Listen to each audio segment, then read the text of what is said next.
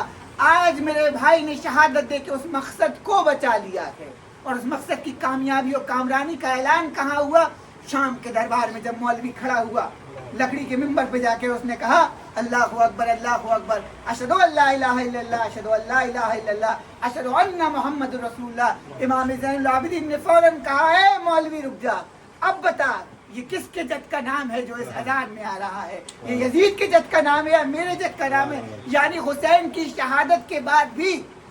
جو نام آیا تو پیغمبر کا نام آیا اور امام نے سب کو جو ہے وہاں پہ ایکسپوز کر دیا. یعنی یہ مقصد کی زیبائی ہے جو زینب بنت علی ابن زیاد کے دربار میں بتا رہی ہے کہ ہم اس مقصد کے لیے آئے تھے. ہمارا سلوک یہ تھا کہ ہم نے اپنے کام کو اس طریقے سے انجام دیا کہ اپنے آپ کو سرخرو کر دیا. ہم اپنے خون میں نہا گئے, ہم نے سب کچھ برداشت کیا, مگر ہم نے جس مقصد کی خاطر آئے تھے اس مقصد کی فتح و کامرانی کے لیے آج ہم یہاں موجود ہیں. یہی وجہ ہے کہ شہزادی نے جب کوفے کے بازار میں خطبہ دیا ہے اور کوفی رو رہے ہیں تو ایک مرتبہ کہتی ہے تمہیں شرم آنی چاہیے کوفیوں جو تم رو رہے ہو. تمہاری مثال اس عورت کی سی ہے کہ جو دن بھر جو ہے وہ چرخہ چلاتی ہے اور رات کو اسی کپڑے کے ایک ایک دھاگے کو اکھیڑ دیتی ہے. تمہاری مثال اس سبزے کی ہے کہ جو گندگی میں اگتا ہے جس کا کوئی استعمال نہیں ہو سکتا. تمہاری مثال اس زیور کی ہے کہ جو ایک قیدی کو دیا گیا ہے مگر وہ قیدی استعمال نہیں کر سکتا ہے. صلوات پڑھیے محمد والے.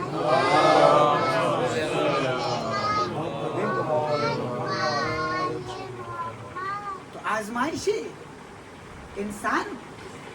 کے جوہر کو ابھارتی ہیں. آپ کربلا کی تاریخ میں مصائب ہم پڑھتے ہیں اور ہم جب بھی مصائب پڑھتے ہیں تو کیا دیکھتے ہیں کہ بعض ہمیشہ جو ہے وہ اس بات کا ذکر کیا جاتا ہے کہ جب بھی کوئی قافلہ آتا تھا تو شہزادی زینب روتی. میں نے پڑھا ہے مقاتل میں یہاں تک کہ شب عاشور جناب زینب اتنا روئیں کہ بے ہوش ہو گئی. لیکن عاشور کے پہلے کی زینب اور عاشور کے بعد کی زینب میں زمین آسمان کا فرق ہے. اس لیے کہ اب ساری ذمہ داری زینب کے اوپر ہے. یہ ایسا امتحان دیا ہے زینب نے جو اپنی جسے کہنا چاہیے اپنی جان کا بھی امتحان دیا ہے, اولاد کو قربان کیا. آج دنیا جب آزمائش کی بات کرتی ہے, امتحان کی بات کرتی ہے تو سب الگ الگ طریقے کا امتحان دیتے ہیں, لیکن کربلا نے ہمیں سکھایا کہ امتحان کس ایثار قربانی کے ساتھ دیا جاتا ہے. وہ الٹروازم کی جو ہے نہج بتائی ہے کربلا نے, ایثار قربانی کی وہ نہج بتائی ہے کہ جو ہمیں کہیں نظر نہیں آتی ہے. تو زینب بنت علی کو اگر آپ کربلا عاشور کے پہلے کی زینب دیکھیں گے اور عاشور کے بعد کی زینب دیکھیں گے تو دونوں میں آپ کو مختلف زینب نظر آتی ہیں. ایک زینب شب عاشور اتنا روئی کہ بھائی کے کاندھے پہ سر رکھ کے روتے روتے بے ہوش ہو گئی, مگر وہی زینب ہے کہ اب شام غریبہ ہے لیکن خیموں کا تلایا کر رہی ہے. ایک ایک بچے کو سمیٹ کے لائی. تاریخ یہ کہتی ہے کہ جب اشقیاء نے خیام پہ حملہ کیا ہے تو جناب زینب ایک ایک بچے کو سمیٹ کے لائی اور پھر امام وقت کو اپنی کمر پہ اٹھا کے دو اماموں کو بچایا. وہی زینب ہے کہ جس نے اس طریقے سے نشر و اشاعت کی، اس مقصد کی، اس پیغام کی کہ پہلا مقصد جو بتایا وہ دین کی بقا، اور دوسرا مقصد امام حسین کے بعد کربلا کا پرچار کیا، کربلا کے علم کو ڈسیمینیٹ کیا، کربلا کے واقعات کو بتایا، اور اس طریقے سے بتایا کہ اپنی تاریخ بھی بتائی، ظالم کو رسوا بھی کیا اور اپنے مصائب بھی بیان کیے. اسی لیے یزید کے دربار میں کیا کہتی ہیں؟ یبن الطلقہ کس کے لیے استعمال کیا؟ یزید کے لیے. اب وہاں بیٹھے ہوئے تھے جو لوگ تھے وہ یزید کی تاریخ نہیں جانتے تھے، مگر شہزادی نے یبن الطلقہ کہہ کے یزید کی تاریخ کو یزید سے لے کے ابو سفیان تک ایکسپوز کر دیا. یبن الطلقہ کیوں کہا؟ اس لیے کہ فتح مکہ کے بعد پیغمبر کے پاس یہ لوگ آئے تو کہا کہ پیغمبر نے سے کہا کہ آپ ہمارے ساتھ کیسا عمل انجام دیں گے، آپ تو بڑے کریم رحم کرنے والے ہیں. تو پیغمبر نے کہا جاؤ میں نے تم سب کو آزاد کر دیا. تو شہزادی نے ان کی تاریخ بھی ان کو بتا دی اور شامیوں کو یہ بتا دیا کہ دیکھو ہم اصل میں کون ہیں،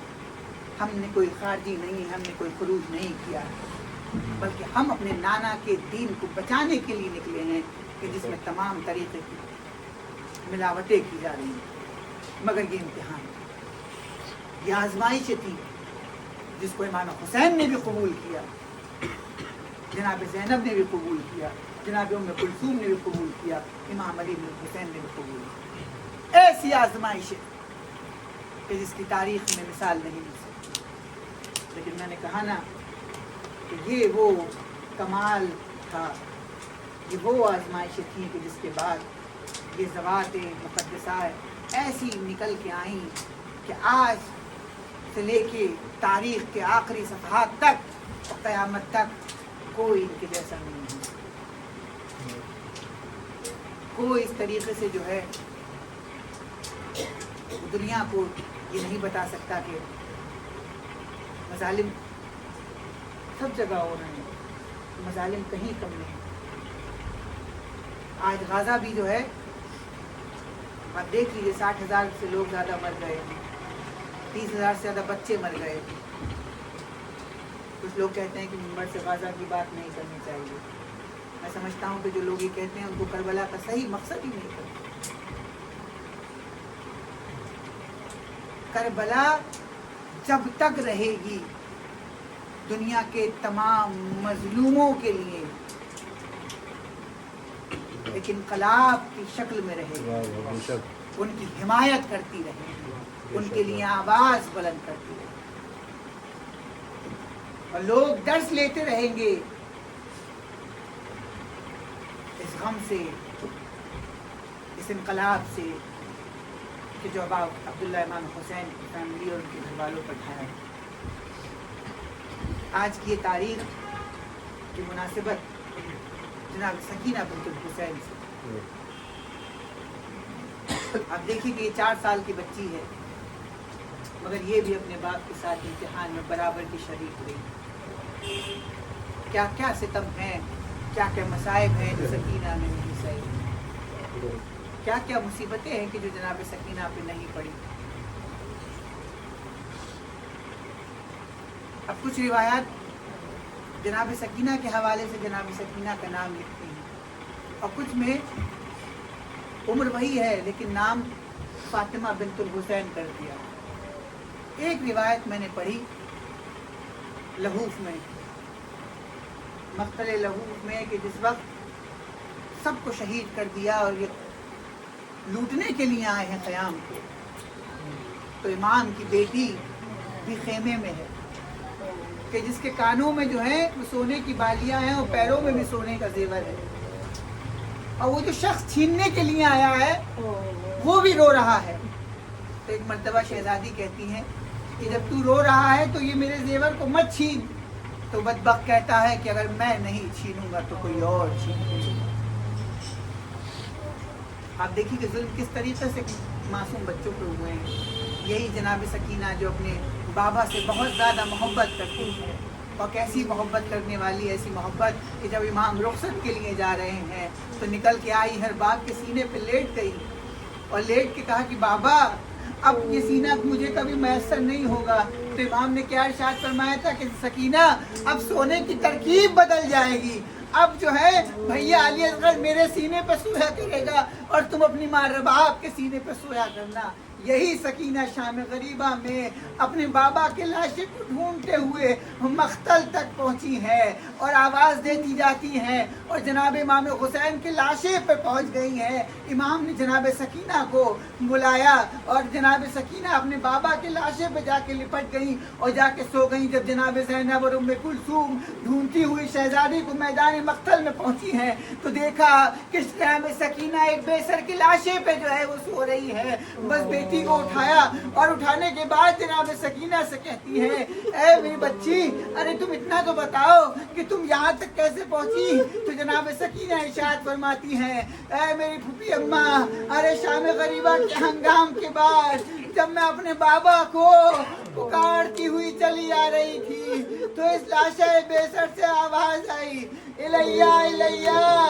اے سکینہ میری جان ادھر آ. میں اپنے بابا کے لاشے پہ آ کے سو گئی. عزاداران امام علی مقام اس بچی نے اتنے ظلم سہے کہ کربلا سے لے کے کوفہ اور کوفہ سے لے کے شام اور شام سے قید خانہ اور قید خانے میں بھی وہ ایسا قید خانہ کہ جہاں پر اس طریقے کا قید خانہ تھا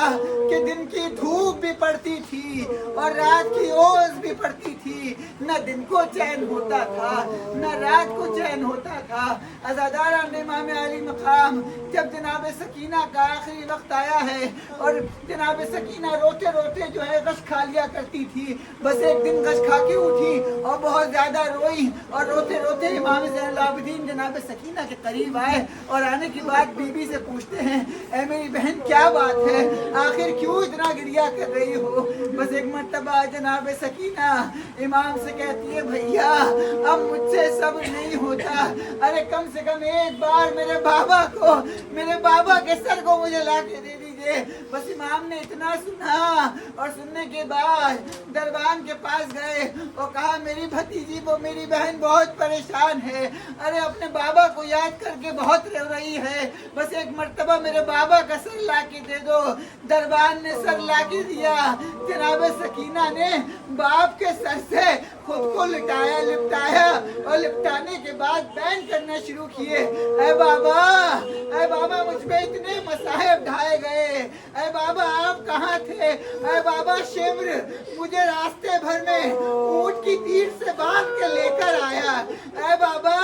ارے جب میں آپ کو یاد کر کے روتی تھی تو شمر مجھے تماچے لگاتا تھا. بابا شمر کا ہاتھ بڑا تھا میرا گال چھوٹا تھا. بس عزاداران مظلوم کربلا ایک وہ وقت آیا کہ جناب سکینہ ارے آبا بین کرتے کرتے خاموش ہو گئی اور آنکھوں کو بھی بند کر لیا. بس ایک مرتبہ جناب زینب نے سوچا شاید میری بھتیجی کو آرام آ گیا ہے.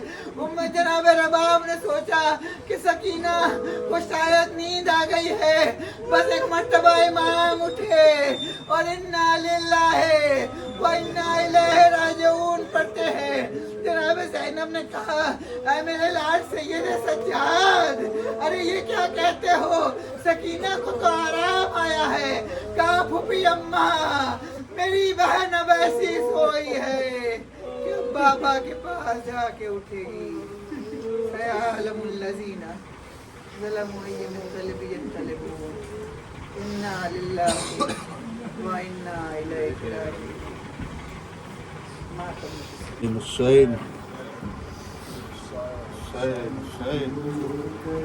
زینب مزتر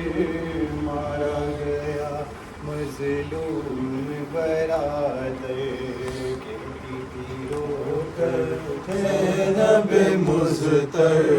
مارا گیا مظلوم برادر کہتی تھی رو کر زینب مزتر مارا گیا مظلوم برادر کہتی تھی رو کر زینب مزتر مارا گیا مظلوم برادر. ایک وہ غم جو کوئی پر سب بچوں کا بھرم تھا، جس پر سب بچوں کا بھرم تھا، جس پر سب بچوں کا بھرم تھا، سو گیا وہ بھی بازو کٹا کر، مارا گیا مظلوم برادر، کہتی تھی رو کر زینب مضطر، مارا گیا مظلوم برادر، لو بابا اب آگ لگی ہے، ہم پہ مصیبت ٹوٹ پڑی ہے، ہم پہ مصیبت ٹوٹ پڑی ہے، ہم پہ مصیبت ٹوٹ پڑی ہے، آئیے جلدی فاتح خیبر، مارا گیا مظلوم برادر، کہتی تھی رو کر زینب مضطر، مارا گیا مظلوم برادر، سے جب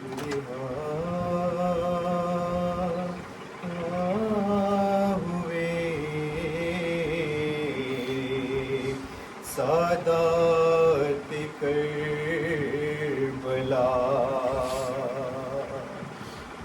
زندہ سے جب رہا ہوئے سادات کربلا، تمہانے لپٹ قبرے سکینہ پہ دی صدا،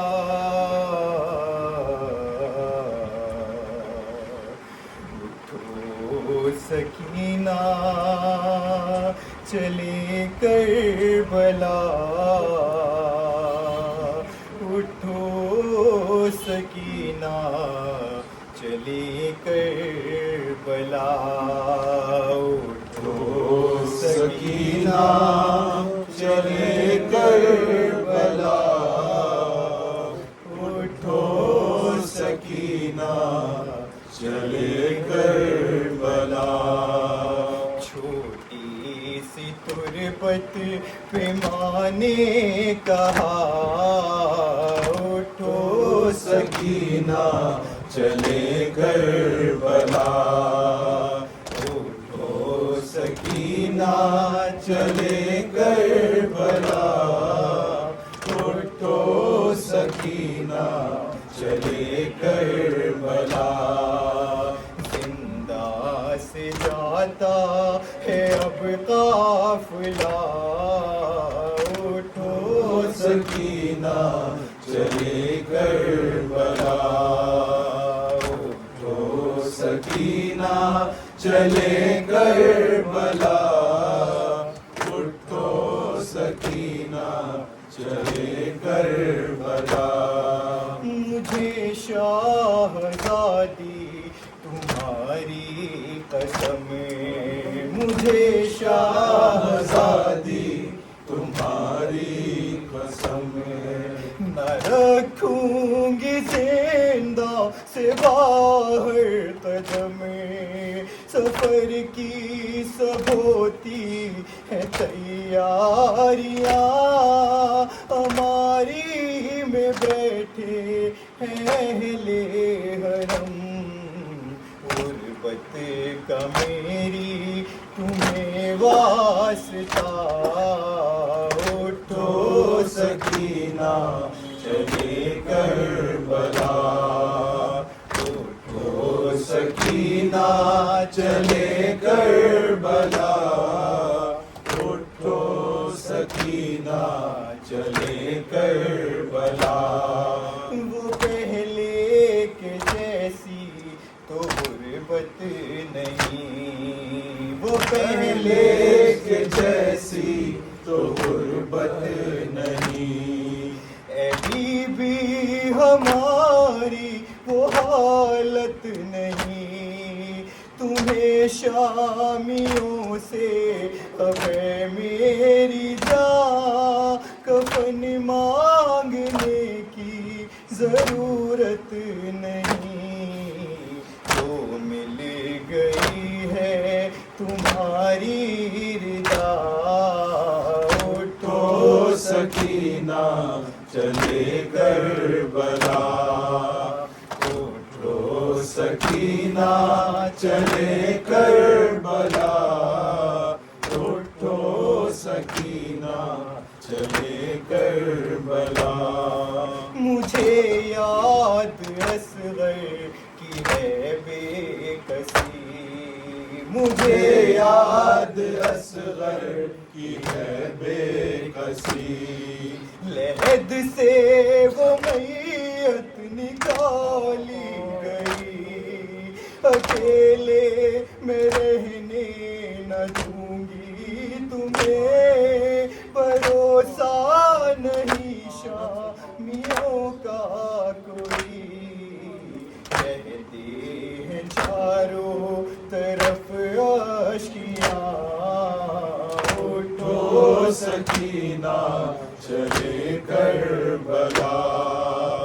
اٹھو سکینہ چلے کربلا، اٹھو سکینہ چلے کربلا۔ کہانی پدر کی سناؤں گی میں، کہانی بدر کی سناؤں گی میں، اگر نیند آئی سلاؤں گی میں، اکیلے نانا کے پہ بیٹھو گی تمہیں ساتھ اپنے بٹھاؤں گی میں، اب تو رسم میں نہ ہوگا گلا۔ اٹھو سکینہ چلے کربلا، اٹھو سکینہ چلے کربلا، اٹھو سکینہ چلے کربلا۔ مجھے مار ڈالے گا بس یہ غم، مجھے مار ڈالے گا بس یہ غم، قبر میں ہے بیٹی تمہارے جو ہم، ورم بازو کا مجھے یاد ہے، تمہیں تو دکھائی بھی دیتا ہے کم،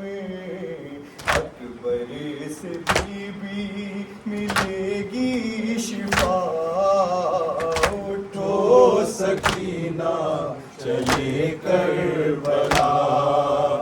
اٹھو سکینہ چلے کربلا، اٹھو سکینہ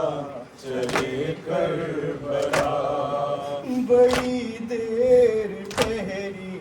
ہے دربار میں، بڑی دیر ٹھہری ہے دربار میں، یہاں پر نہ روکو زیادہ انہیں، کہ پہلو پہ ایک ہاتھ رکھے ہوئے صدا دے رہی ہے سکینہ تمہیں، دینے کو آئی ہے خود سیدہ۔ اٹھو سکینہ چلے کربلا، اٹھو سکینہ چلے کربلا، اٹھو سکینہ چلے کربلا۔ تھی زندہ میں اکبر عجب وہ گھڑی، تھی زندہ میں اکبر عجب وہ گھڑی، رہائی پہ روتی تھی ہر ایک پھوپھی، ادھر خون روتا تھا عابد ادھر، سکینہ لحد میں تڑپتی رہی جب بھی یہ مادر نے رو کر کہا اٹھو سکینہ چلے کربلا اٹھو سکینہ چلے کربلا اٹھو سکینہ چلے کربلا زینب مضطر مارا گیا مظلوم برادر کہتی تھی رو کر زینب مضطر مارا گیا مظلوم برادر ایک وہ غم جو کوہ علم تھا جس پر سب بچوں کا بھرم تھا جس پر سب بچوں کا بھرم تھا جس پر سب بچوں کا بھرم تھا سو گیا وہ بھی بازو کٹا کر مارا گیا مظلوم برادر کہتی تھی رو کر زینب مضطر مارا گیا مظلوم برادر